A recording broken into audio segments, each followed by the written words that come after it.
Bonjour à tous et bienvenue encore une fois de plus sur cette chaîne Archives de jeunesse. Nous sommes aujourd'hui dans le plus grand épisode que nous avons eu sur cette chaîne. Nous sommes au 10e épisode de ce podcast Jeune ambitieux. Alors, plutôt qu'un jeune, nous avons aujourd'hui parmi nous un ancêtre, si je vais dire comme ça. C'est vraiment un ancien parmi nous qui a fait énormément d'années ici au Maroc et qui est rempli d'énormément de connaissances avec assez d'expérience qui va me mettre à notre disposition aujourd'hui. J'espère que vous saurez vous en servir et à très bientôt.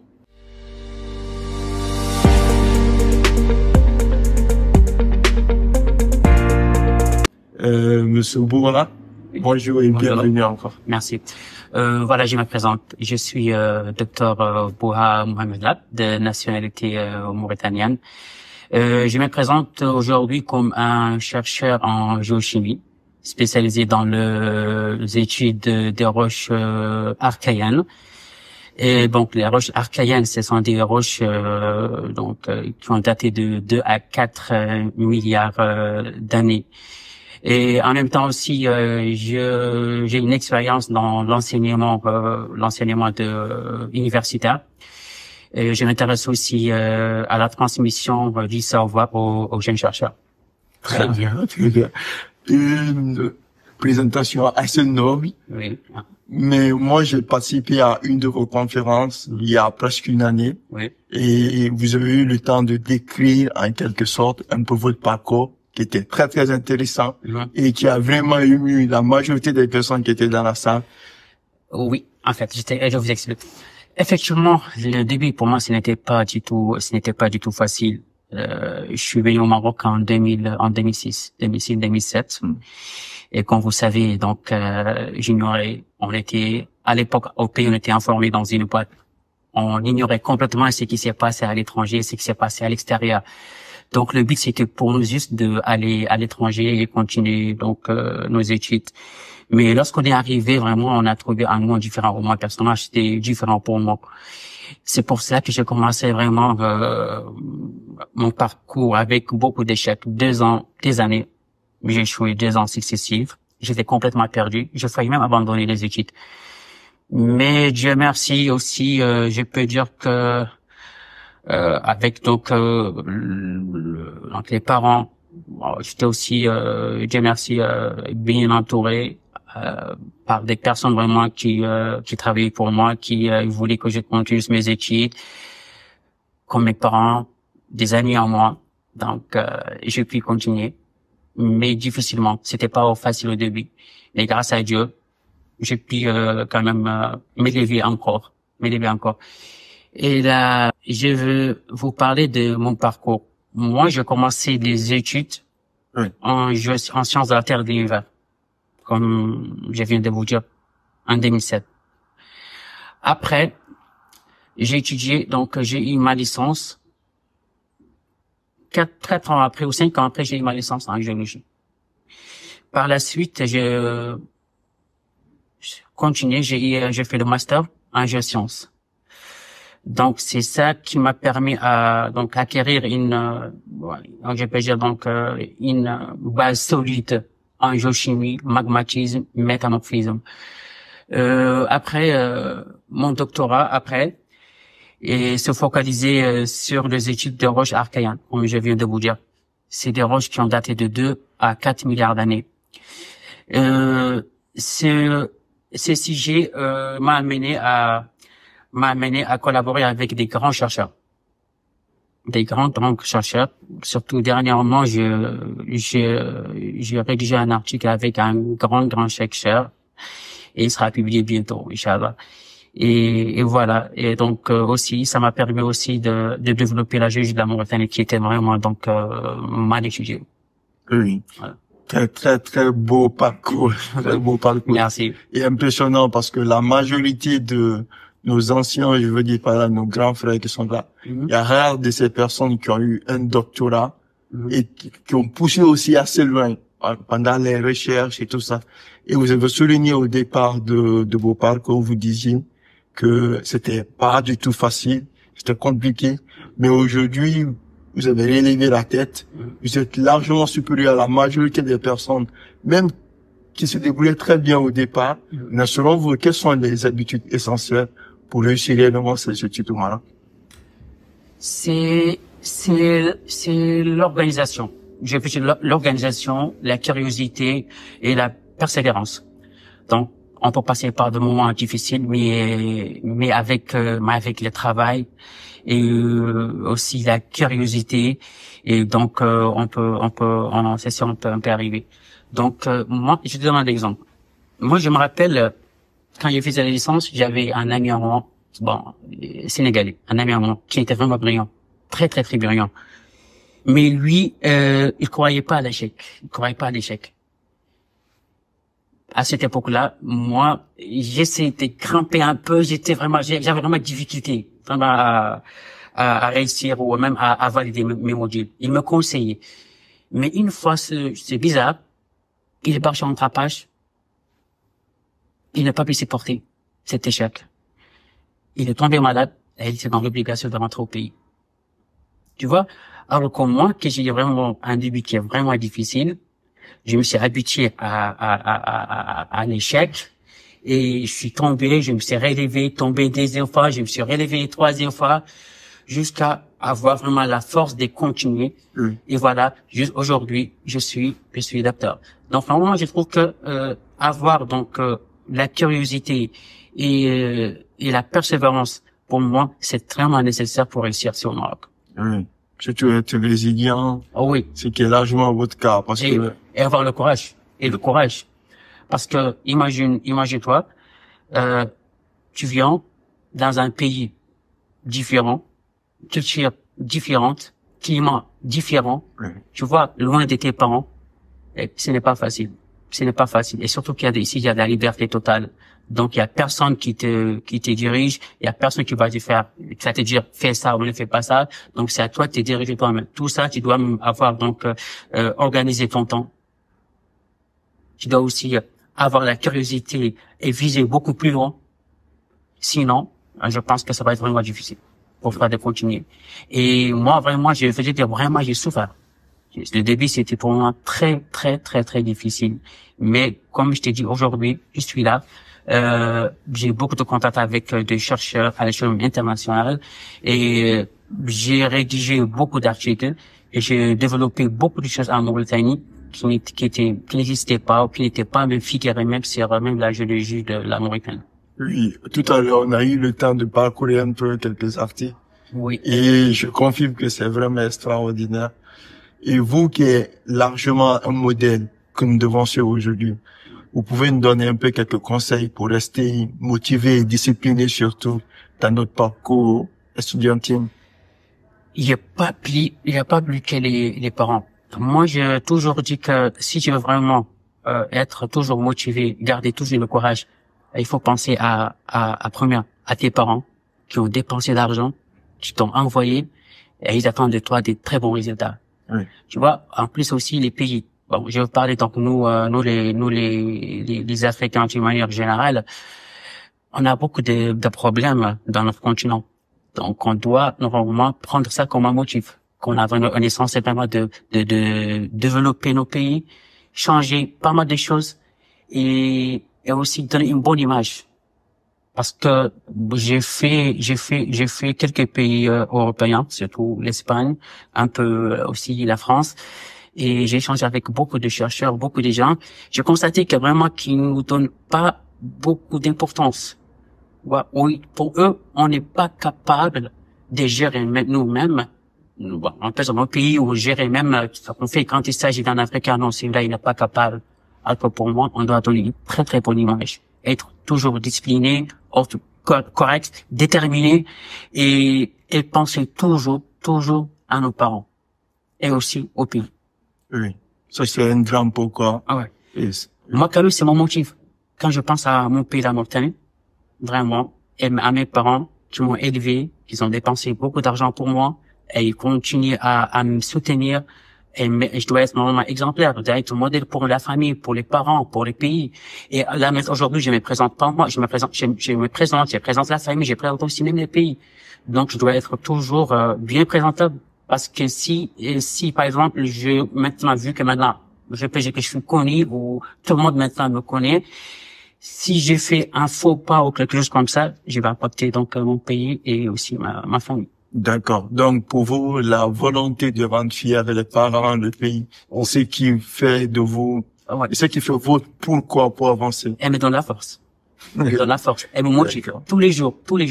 Si j'ai un problème ou parfois, tu sais, je suis un être humain. Oui. Tu vois, parfois aussi on passe des moments difficiles.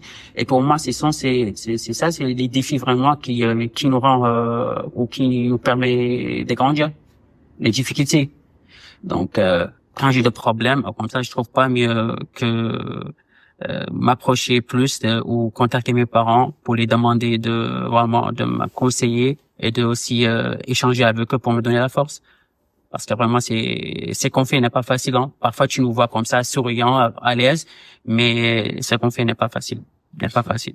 Bien sûr. Petite parenthèse rapidement. La première fois que nous avons discuté, vous m'avez parlé beaucoup de comment nous, en tant que jeunes, on pourrait améliorer, enfin, étudier pour développer nos pays, pour développer le continent qui est l'Afrique.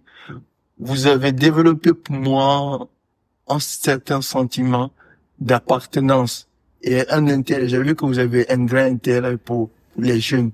Vous pouvez nous expliquer un peu comment vous expliquez cet intérêt que vous avez pour la jeunesse africaine? Oui. Comme je t'avais dit, comme je t'ai dit tout à l'heure, je vais te raconter donc une histoire. Moi, en 2012, j'étais en première année. En 2011, pardon, j'étais en première année master. J'ignorais complètement la géologie de mon pays. J'avais aucune idée sur la géologie de la Mauritanie. J'ai rencontré un ami en moi mauritanien. Il a commencé à me parler de la géologie de la Mauritanie. Donc, il m'a vraiment poussé à creuser, donc, pour savoir, donc, connaître la géologie de mon pays. Et après, j'ai pris l'initiative, moi-même, d'aller en Mauritanie avec mon propre argent et passer 2 ans en Mauritanie pour étudier la géologie. Après avoir eu mon master, je suis allé en Mauritanie, j'ai passé 6 mois au nord de la Mauritanie, dans le désert. 6 mois successifs pour étudier la géologie de la Mauritanie. Après mon retour, j'ai décidé de faire ma thèse sur la Mauritanie, sur mon pays. Tu vois, alors que je pouvais aller chercher un CG ici sur le Maroc, que j'aime vraiment. Le Maroc, je considère le Maroc comme un deuxième pays. Et je l'adore vraiment. Mais j'ai constaté que la Mauritanie a besoin de moi. Les pays avaient vraiment besoin de moi. Et ça aussi, normalement, ça doit être vraiment pour nous tous. Tu vois, on a beaucoup de lacunes là-bas au pays. Beaucoup. C'est ça qui m'a poussé à travailler sur la Mauritanie. Aujourd'hui, comme je t'ai dit, j'ai fait un modèle géodynamique sur le nord de la Mauritanie, la Dorsale del Guebel. Tu comprends? Qui n'existait pas. J'ai découvert une roche qui n'a pas été citée dans le nord de la Mauritanie, ou la zone des tertiaires, ma zone d'étude.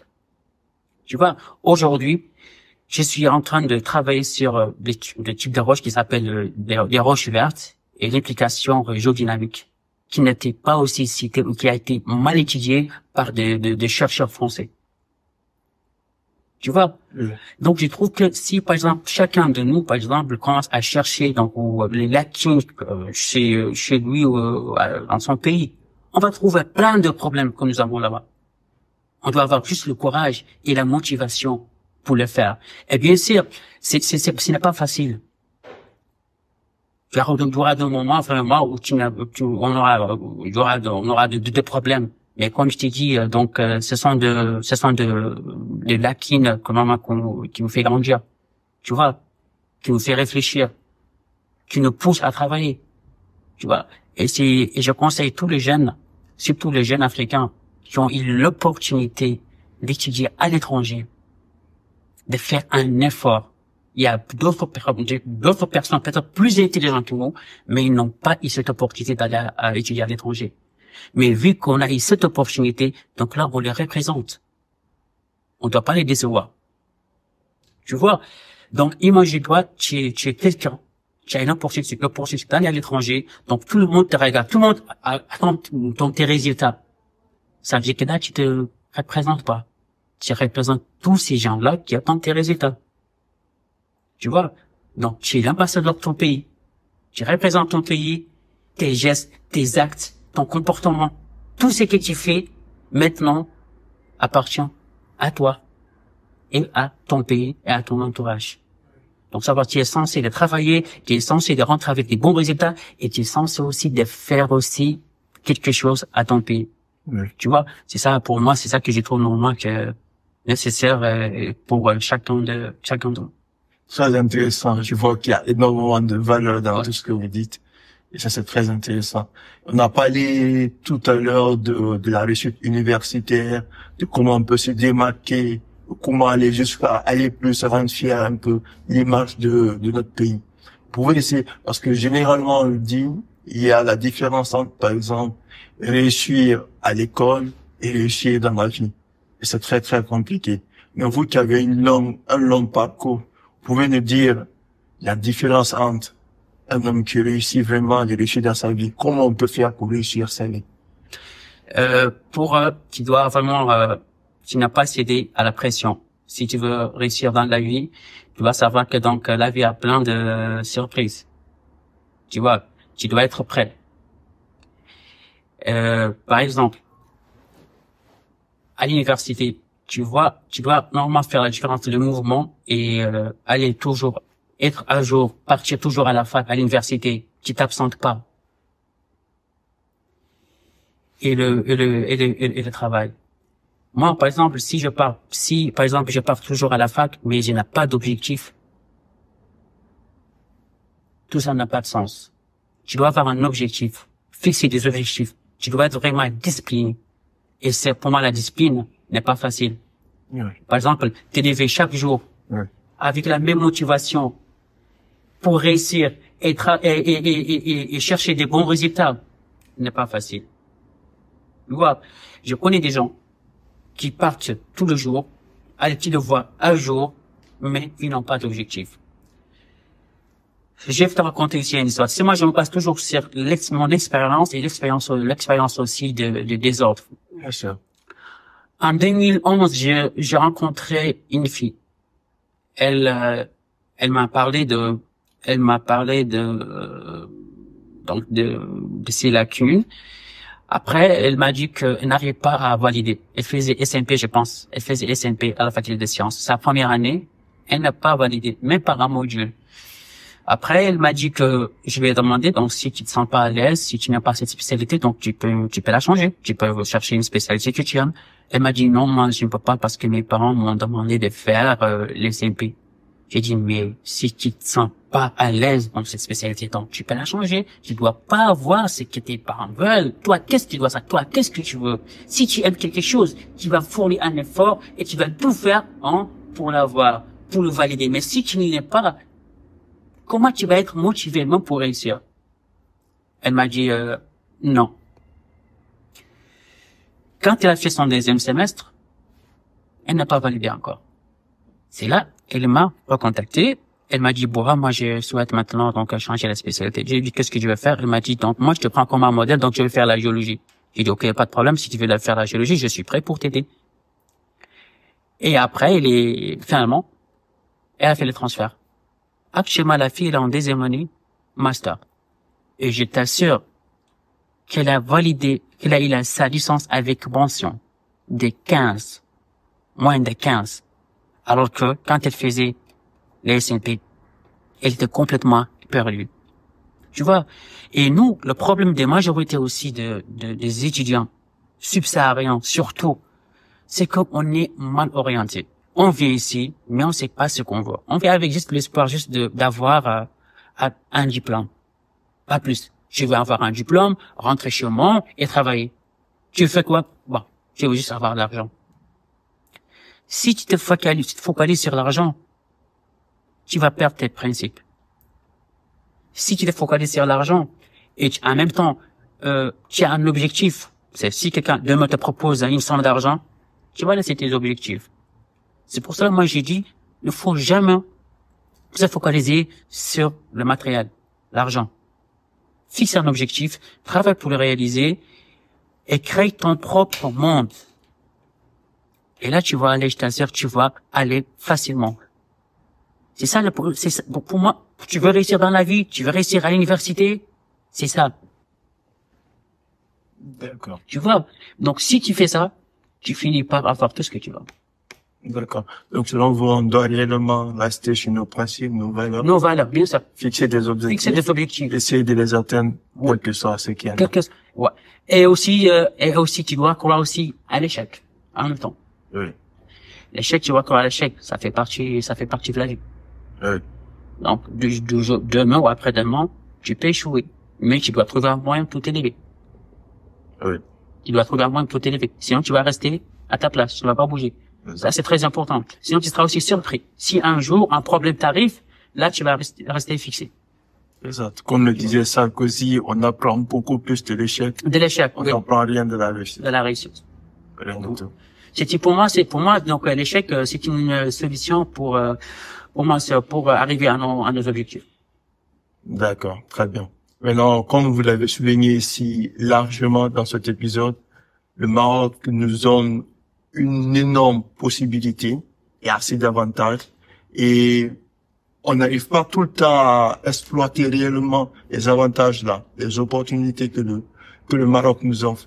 Donc, comment, selon vous, ou quelles sont les opportunités qu'il faut absolument saisir lorsqu'on est au Maroc? Oh, moi je trouve que le Maroc par rapport aux autres pays vraiment donne beaucoup de choses. Premièrement, j'ai profité vraiment pour dire que moi c'est après la Mauritanie vraiment c'est mon deuxième pays, c'est le Maroc. Le Maroc le Maroc m'a tout donné. J'ai rencontré de très bonnes personnes, j'ai des professeurs. Le Maroc m'a vraiment, grâce vraiment à ce pays que j'ai eu beaucoup de contacts avec des grands chercheurs nationaux, aussi internationaux. Jusqu'à présent, j'ai gardé contact avec les professeurs, les profs qui m'ont enseigné. Ils continuent toujours à m'aider jusqu'à présent. Comme je t'avais dit tout à l'heure, que je donne des cours ici à la faculté des sciences, aussi dans les autres universités. Et l'avantage ici au Maroc, on peut citer, par exemple, la bourse de la MCI. Ça, tu ne trouves pas dans les autres pays. Oui. Tu vois, au moins, quand même, ça nous permet quand même, c'est vrai que c'est pas suffisant, mais au moins, ça nous permet de payer les loyers, de faire pas mal de choses. Oui. Tu comprends? Ça. Il y a aussi autre chose. Ici au Maroc, tu sais, tu as l'opportunité aussi d'avoir aussi des stages. Oui, oui. Tu vois, je connais des étudiants après leur licence ou leur master, ont eu des stages ici au Maroc. Ça veut dire que il y a même des étudiants même qui travaillent. Oui. Tu vois, Oui. parfois, si tu n'as pas le moyen, tu peux travailler pour financer tes études. Et ça aussi, tu le trouves pas ailleurs. Tu vois. Donc, Maroc, il y a beaucoup d'avantages ici au Maroc. Et malheureusement, on vient ici, quand on vient ici au Maroc, on vient avec des mauvaises idées, donc, sur les pays arabes. Moi, j'ai toujours parlé de ça. Et moi-même, j'avais même cette idée. À l'époque, avant de venir ici, lorsqu'on m'a proposé même de venir au Maroc, je voulais pas venir. Pour moi, je disais que c'était un pays arabe et il y a rien ici au Maroc à faire. Tu vois. Mais lorsque je suis venu, j'étais surpris par le comportement des étudiants, le comportement des professeurs, et ils sont vraiment sympas. Et ils nous respectent aussi. Donc là, on va parler. Tu sais, on va parler de racisme. On va parler comme ça. Ça, c'est partout dans le monde. Même chez moi-même, il y a des racismes là-bas. Tu vois, des racismes, c'est partout. Tu comprends? Oui. Mais sincèrement, tu rencontres des gens, qui te font même oublier même les mauvaises personnes ou les personnes racistes ou d'autres personnes. Tu vois? C'est pour cela que je trouve qu'il n'y a pas mieux que le Maroc. Ici, donc, les facultés sont bien équipées. Ça te permet aussi de travailler sans problème et de viser beaucoup plus loin. Bien sûr. Ouais. Bien sûr. Et c'est très bien de voir le bon côté des choses. Le bon côté des choses. De voir le mauvais côté, effectivement. Excellent. Nous arrivons alors à la fin de cet épisode. J'aimerais même pas que ça finisse tellement qu'il y a énormément de valeur à apporter. Mais si vous aviez réellement un mot, un conseil à donner aux jeunes qui nous regardent, quel serait ce conseil? Je peux dire de croire à leur capacité. et aussi de ne pas sous-estimer. Faut pas donc sous-estimer. Et c'est vrai que parfois on passe par des moments très très difficiles, mais avec le travail, la curiosité, la persévérance, tout devient possible et facile. Et il faut aussi il faut pas avoir peur aussi d'échouer, parce que grâce à l'échec on peut avoir grâce à l'échec vraiment on peut dire que grâce à l'échec on peut avoir une solution d'approcher de nos résultats et tout ça qu'on veut. D'accord. Voilà. Donc, on doit être courageux et garder un focus sur ce que l'on fait. Très bien, mesdames et messieurs. Vous avez vu que c'était un excellent épisode. Je suis vraiment ravi d'avoir tourné ça avec notre grand frère, notre ancêtre, M. Merci Boura. beaucoup. Merci. Voilà. Merci et à la prochaine. Merci beaucoup. Merci.